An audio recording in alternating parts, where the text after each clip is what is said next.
કેમ છો મિત્રો? ગુડ મોર્નિંગ, જય માતાજી, જય શ્રી કૃષ્ણ. તો હવે આપણે બગદાણાના દર્શન કરી લીધા છે. તો હવે બધા મિત્રો ક્યાં ભગુડા જ આવી છીએ મોગલમાના દર્શન કરવા. બગદાણાથી નીકળી ગયા છીએ. હવે બધા મિત્રો જાઓ અમારા બધા. હવે અમારા બધા ગ્રુપના મેમ્બરો સાથે તમને મળાવો.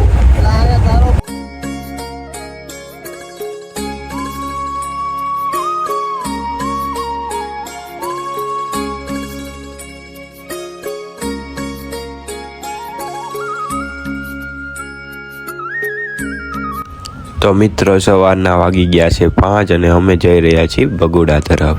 તો ચાલો તમને બધાને પણ ભગુડાના દર્શન કરાવી અને અમે પણ ભગુડાના દર્શન કરીએ. તો બગદાણાથી અમે ભગુડા તરફ જવા રવાના થઈ ગયા છીએ.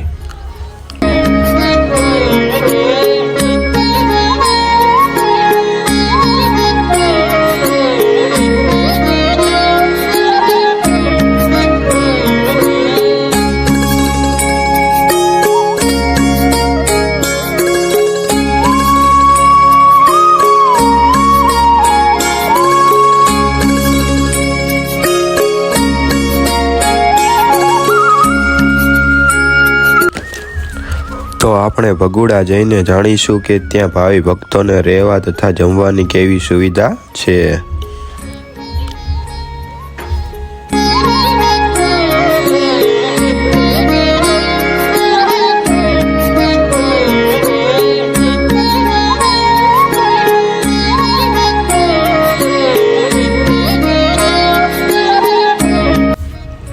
તો મિત્રો હવે આપણે પહોંચી ગયા છીએ ભગુડા ધામમાં.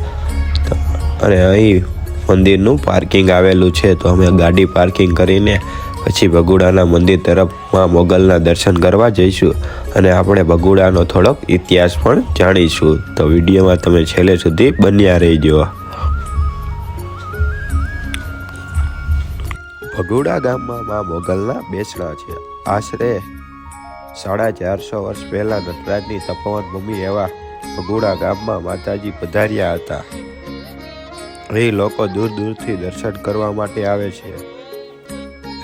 એવું કહેવામાં આવે છે આશરે 400-500 વર્ષ પહેલાં અહીં આજુબાજુના ગામમાં દુષ્કાળ પડવાને કારણે અહીંના આયરો ગીર રહેવા જતા રહ્યા હતા. ત્યાં ચારણ અને આહિર સમાજના 2 વડીલ મહિલાઓ વચ્ચે સગી બહેનો કરતાં પણ વધારે સંબંધ બંધાયો હતો. ચારણ જ્ઞાતિના મહિલાના નેળે મોગલ માતાજીનું સ્થાનક હતું. તેથી આહિર સમાજના દીકરીએ ભરવાડ સમાજની દીકરીને માં મોગલને કાપડામાં આવ્યા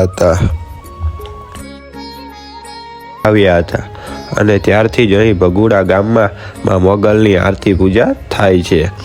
આ મંદિરનું નવું બાંધકામ જાણીતા એવા હાસ્ય કલાકાર માયાભાઈ આહિર દ્વારા કરાવવામાં આવ્યું હતું. અને તમને ભગુડા ગામમાં એક પણ જગ્યાએ તાળા જોવા મળશે નહીં અને કોઈ દિવસ અહીં ચોરી પણ થઈ નથી. અને આ ભગુડા ગામમાં તમને રહેવા તથા જમવાની સુવિધા પણ નિઃશુલ્ક મળી રહે છે. અહીં તમને 20 જેટલા ઓરડા અને 2 મોટા હોલ જોવા મળશે. અને અહીં ભાવિ ભક્તોને 24 કલાક ચા પાણીની સુવિધા પણ મળી રહે છે.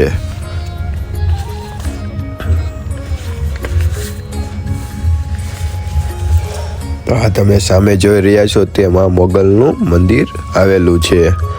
અંદર દર્શન કરવા જઈએ તો કેમેરો બંધ રાખવાનો હોય છે. તેથી અમે તમને વિડીયોમાં દર્શન કરાવી શક્યા નથી. તો અમે હવે દર્શન કરી લીધા છે અને મંદિરની બહારના ભાગમાં જાવી છીએ. હવે અમે અહીંથી આગળ કયું ધામ લેવી એ નક્કી નથી. તો તમે વિડીયોમાં છેલ્લે સુધી બન્યા રહેજો. અને આ સામે તમે જોઈ રહ્યા છો તે છે ખોડિયાર માતાજીનું મંદિર. ત્યાં પણ એક મસ્ત નાનકડી ડેરી આવેલી છે માં ખોડિયારની. તો ચાલો હવે આપણે આગળ વધીએ અને આગલા ધામના દર્શન કરીએ.